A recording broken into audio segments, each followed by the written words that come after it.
So நம்ம டாட் ready ஆகிறதுக்குள்ள சைட் பை சைடு இதுக்கான ஃபில்லிங்கை நம்ம ரெடி பண்ணிக்கலாம்.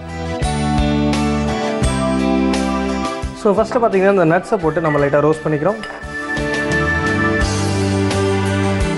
நான் உங்ககிட்ட ஆல்ரெடி சொல்லியிருந்தேன், இது வந்து எனக்கு பிடிச்ச மாதிரி ஒரு ஃபில்லிங் பண்ணிகிட்ருக்கேன். ப்ளஸ் உங்களுக்கு வேறு ஏதாவது வேணும், இல்லை வீட்டில் இருக்கிறத வச்சு இன்னும் ஹெல்த்தியாக பண்ணணும்னா டேட்ஸ்லாம் போட்டு நீங்கள் எதை வேணாலும் யூஸ் பண்ணி இந்த ஃபில்லிங்கை பண்ணலாம்.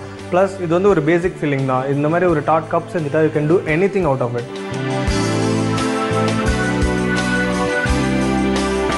இது கூட நம்ம அந்த செரியும் சேர்த்துக்கிறோம். ஸோ இது இப்போ வந்து நம்ம இதை வந்து கஸ்டர்ட் பவுடர் போட போகிறோம். அதனால் நான் ரேஞ்ச் ஆஃப் பண்ணிக்கிறேன். ஆஃப் பண்ணிவிட்டு இதுக்கு தேவையான அளவு கொஞ்சமாக கஸ்டர்ட் பவுடர் ஆட் பண்ண போகிறேன்.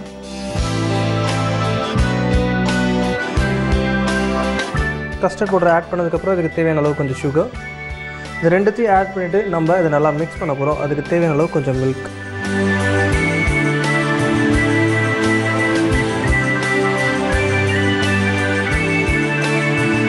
இது நான் வந்து ஒரு கோல்டாக இருக்க பார்த்து மீன்ஸ் ஒரு மாடரேட் டெம்பரேச்சரில் இருக்க பார்த்து இந்த கஸ்டர்ட் மிக்சரை மிக்ஸ் பண்ணிட்டேன். இப்போ நான் திரும்பி என்ன பண்ண போகிறேன்னு பார்த்தீங்கன்னா ரேஞ்சை ஆன் பண்ணி இந்த கஸ்டர்ட் மிக்சரை டைட் பண்ண போகிறேன். கஸ்டர்ட் மிக்சர் ரெடிமேடாக உங்களுக்கு கடையிலே கிடைக்குது. அப்படி கஸ்டர்ட் மிக்சர்லாம் எனக்கு வேணாம் நீங்கள் நினச்சிங்கன்னா ஜஸ்ட் அந்த ஃபில்லிங்கை ஒரு ட்ரை ஃபில்லிங்காகவே நீங்கள் அப்படியே மிக்ஸ் பண்ணி மின்ஸ் பண்ணி அது கூட நீங்கள் போடலாம். இல்லை பைண்டிங் ஏஜென்ட்டாக டேட்ஸை கூட சேர்த்து அது மாதிரி ஃபில்லிங் வச்சு கொடுக்கலாம். இன்கேஸ் கிட்ஸ்லாம் வந்து ஸ்கிப் பண்ணுறாங்க இல்லையா டேட்ஸ் இதெல்லாமே, இந்த மாதிரி ஒரு மெத்தடில் பண்ணி கொடுத்தீங்கன்னா அவங்க ரொம்பவே லைக் பண்ணி சாப்பிடுவாங்க. ஸோ பார்த்தீங்கன்னா கஸ்டர்ட் நல்லாவே திக்காகிடுச்சு, நீங்கள் பார்க்க முடியும் இதை.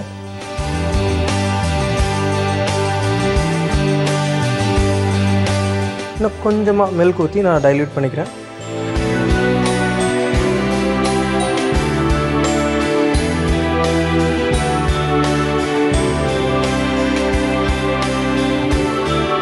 இப்போ பார்த்தீங்கன்னா நம்ம கப் ரெடி ஆகிடுச்சு. இதை நம்ம ரிமூவ் பண்ணி அதில் நம்ம செஞ்சு வச்சுருக்க மிக்சரை போட்டுக்கலாம்.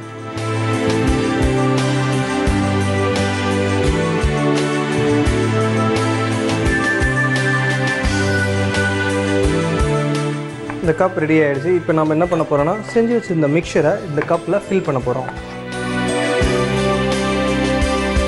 ஸோ இது பார்த்திங்கன்னா உள்ளே வந்து ஒரு சாஃப்டாக ப்ளஸ் ஒரு நட்ஸ் எல்லாமே சேர்த்து ஒரு டிஃப்ரெண்ட்டான டெக்ஸ்சரில் இருக்கக்கூடிய ஒரு ஃபீலிங்கும், அவுட் சைட் பார்த்திங்கன்னா ஒரு குக்கியோட ஒரு க்ரன்ச்சி ஃபீலிங்கும் ஒரு டிஃப்ரெண்ட்டான டிஷ்ஷாகவே இது இருக்கும்.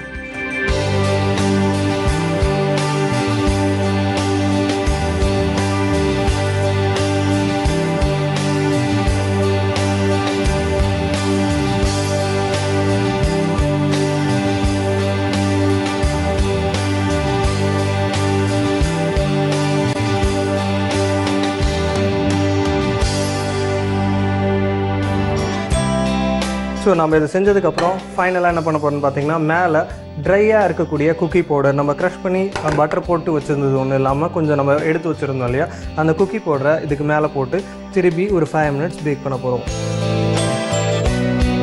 இது பார்த்திங்கன்னா உங்களுக்கு அந்த க்ரம்பிளோட எஃபெக்டை கொடுக்கும்.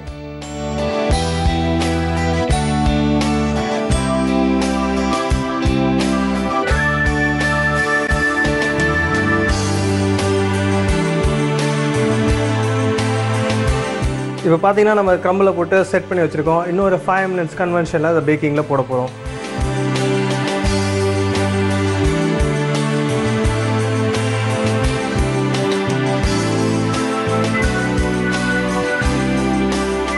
இப்போ 5 மினிட்ஸ்க்குள்ளே நம்மளுடைய குக்கி க்ரம்பிள் ரெடி ஆகிடும். அதுக்குள்ளே இது எப்படி செஞ்சோன்னு ஒரு சின்ன ரீகேப் பார்த்துடலாம்.